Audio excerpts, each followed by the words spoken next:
നോക്കൂ. അത് തന്നെയാണ് യേശു ക്രിസ്തുവിൻ്റെ ജനനത്തിൻ്റെ പ്രത്യേകത എന്ന് പറയുന്നത്. ഒരുപക്ഷെ നമ്മൾ ചോദിക്കും, എന്താണ് ഇത്ര പ്രത്യേകത? യേശു ക്രിസ്തുവിന് എന്താണ് ഇത്ര പ്രത്യേകത? അതാണ് ഞാൻ പറഞ്ഞത്.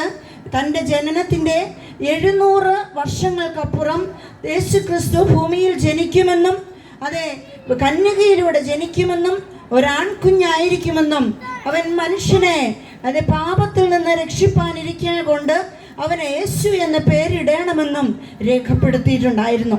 അപ്രകാരം തന്നെ യേശു ക്രിസ്തു ഭൂമിയിൽ അവതരിച്ചു.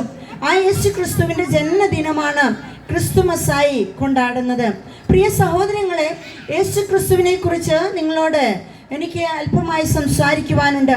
നമ്മൾ യേശുവിനെ കുറിച്ച് പഠിക്കുമ്പോൾ താൻ ഈ ഭൂമിയിൽ 150 കിലോമീറ്ററുകൾക്കപ്പുറം സഞ്ചരിച്ചിട്ടില്ല, യാത്ര ചെയ്തിട്ടില്ല. താൻ 33.5 വർഷം മാത്രമാണ് ഭൂമിയിൽ ജീവിച്ചത്.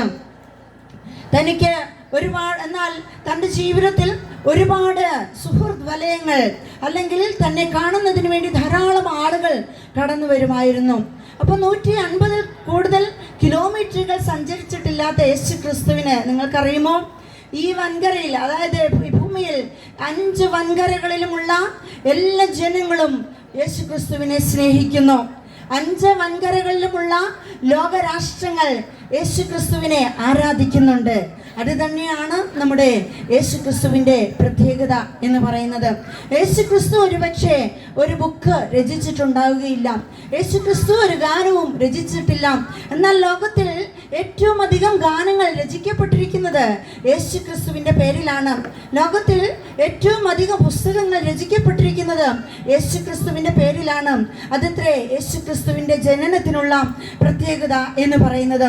അത് ലോക സ്ഥാപനത്തിൽ പിതാവായ ദൈവം മനുഷ്യനെ സൃഷ്ടിച്ചതിന് ശേഷമായി ഇപ്രകാരം, അതായത് പിതാവിന് ഒരു ലക്ഷ്യമുണ്ടായിരുന്നു, ദൈവത്തെ അനുസരിക്കുക, അത് നന്മ ചെയ്ത് ഭൂമിയിൽ ജീവിക്കുക എന്നുള്ളതായിരുന്നു. എന്നാൽ ഈ മനുഷ്യർ ദൈവത്തിൻ്റെ കൽപ്പനകളെ ലംഘിച്ചുകൊണ്ട് ദൈവത്തോട് അനുസരണക്കേട് കാണിച്ച് ഭൂമിയിൽ പാപം ചെയ്യുവാനിടയായി. ഈ പാപം ചെയ്ത മനുഷ്യൻ നിമിത്തമാണ് ഭൂമിയിൽ പാപമംഗലമായ ജീവിതം ഉളവാക്കപ്പെട്ടത്. അപ്പോൾ പിന്നീട് പിൽക്കാലങ്ങളിൽ ജീവിക്കുന്നതായ മനുഷ്യർ പാപത്തിൽ ജീവിക്കുവാൻ ഇടയായി തീർന്നു. നമുക്കറിയാം എന്താണ് പാപം. ഒരുപക്ഷെ ഞാൻ നിങ്ങളോട് പറയുകയാണ്, നിങ്ങളെല്ലാവരും പാപികളാണ്. ഇഷ്ടപ്പെടുമോ? ഇല്ല, നമുക്കൊരിക്കലും ഇഷ്ടപ്പെടുകയില്ല. ഞാനൊരാളെ കൊല ചെയ്തിട്ടില്ല, അല്ലെങ്കിൽ ഞാൻ എന്തെങ്കിലും മോഷ്ടിച്ചിട്ടില്ല, ഞാൻ ആരെയും അടിക്കുവാൻ പോയിട്ടില്ല, വലിയ തെറ്റുകളൊന്നും ഞാൻ ചെയ്തിട്ടില്ല. പിന്നെ എന്താണ് ചേച്ചി ഞങ്ങളെ പാപികളെന്ന് വിളിക്കുന്നതെന്ന് ഒരുപക്ഷെ